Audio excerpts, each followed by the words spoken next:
Hey guys, welcome to still learning. आज की video में हम डिस्कस करेंगे क्रिएशंस थ्योरी को।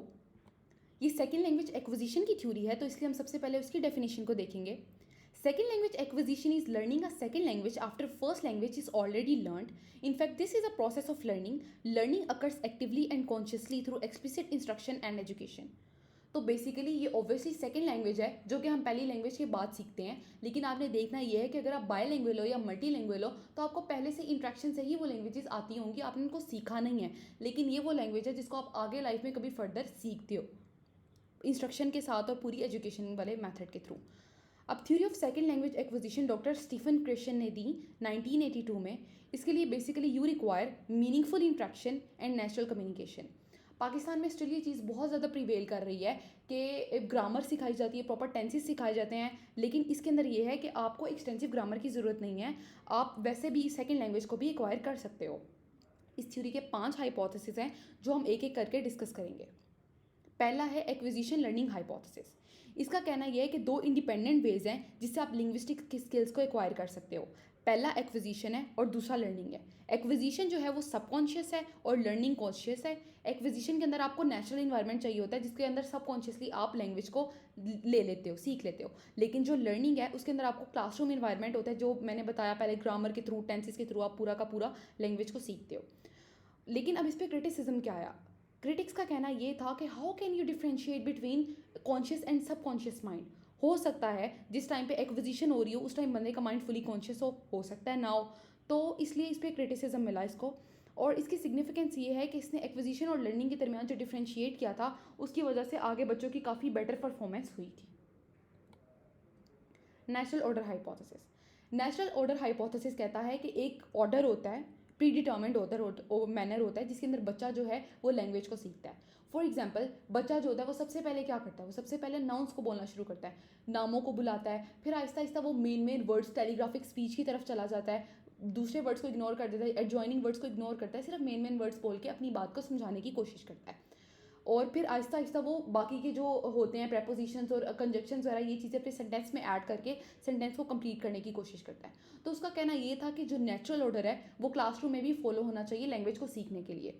लेकिन जो इंस्ट्रक्टर्स हैं वो बहुत रेयरली इसको फॉलो करते हैं। लेकिन इस पर भी क्रिटिसिज्म आया कि हर इंसान जो है वो इंडिविजुअल वेरिएबिलिटी होती है, हर इंसान अलग वे में लैंग्वेज को सीखता है, तो आप किसी पे इम्पोज नहीं कर सकते कि वो इसी वे में परफेक्टली लैंग्वेज को सीखेगा।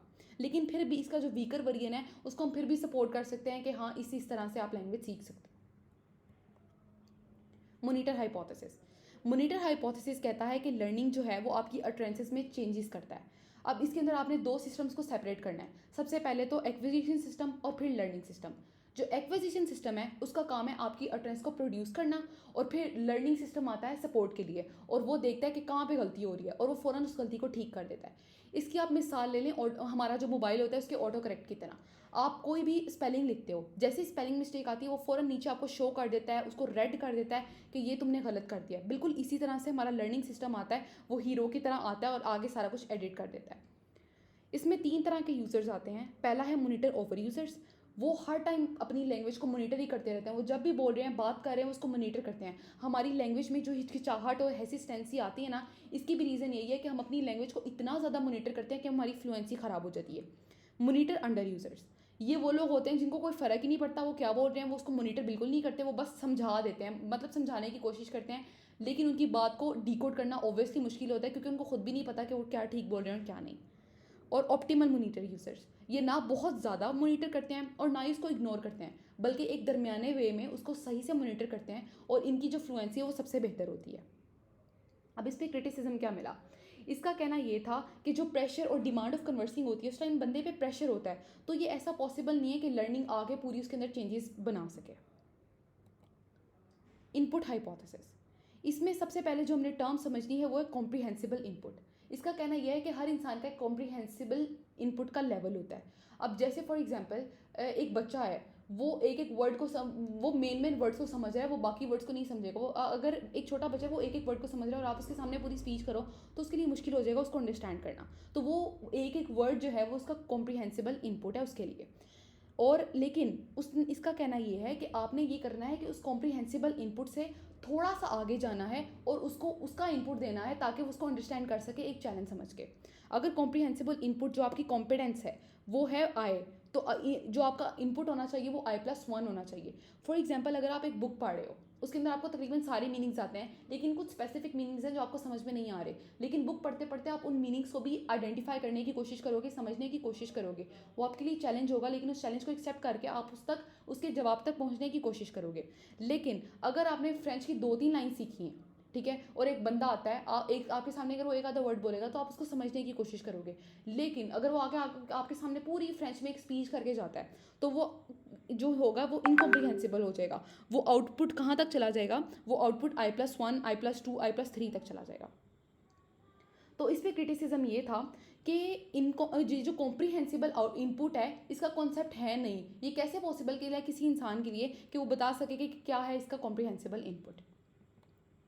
इफेक्टिव फिल्टर हाइपोथेसिस ये कहता है कि स्टूडेंट का एटीट्यूड और उनके जो इमोशनल वेरिएबल्स हैं ना, वो स्टूडेंट की सक्सेस को बहुत ज़्यादा इम्पैक्ट करते हैं।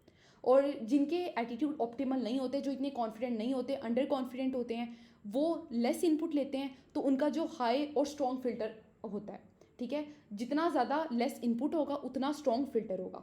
लेकिन जो दूसरे होते हैं जो कि अपना एटीट्यूड बहुत अच्छा रखते हैं, जो कि सीखना चाहते हैं, बहुत कॉन्फिडेंट होते हैं, वो और इनपुट गेन करते हैं और उनका जो होता है वो लोअर और वीकर फिल्टर होता है। ठीक है, इसके ऊपर क्रिटिसिज्म ये आया कि ठीक है भाई, बहुत इंपॉर्टेंट होते हैं फिल्टर्स, लेकिन फिर भी क्या हम ये कह सकते हैं कि जितने भी कॉन्फिडेंट होते हैं या एक्सट्रोवर्ट एडल्ट्स होते हैं वो गुड लैंग्वेज लर्नर भी होते हैं, और जो बाकी इंट्रोवर्ट होते हैं वो नहीं हो सकते? तो ये चीज़ें जो हैं वो अभी भी वेग और अनएक्सप्लोर्ड हैं, जिसकी वजह से इसके अंदर कुछ क्रिटिसिज्म क्रिटिक्स निकालते रहे हैं। Thank you so much for watching the video. अगर आपको वीडियो पसंद आई हो तो इसको लाइक कीजिएगा और चैनल को सब्सक्राइब कीजिएगा।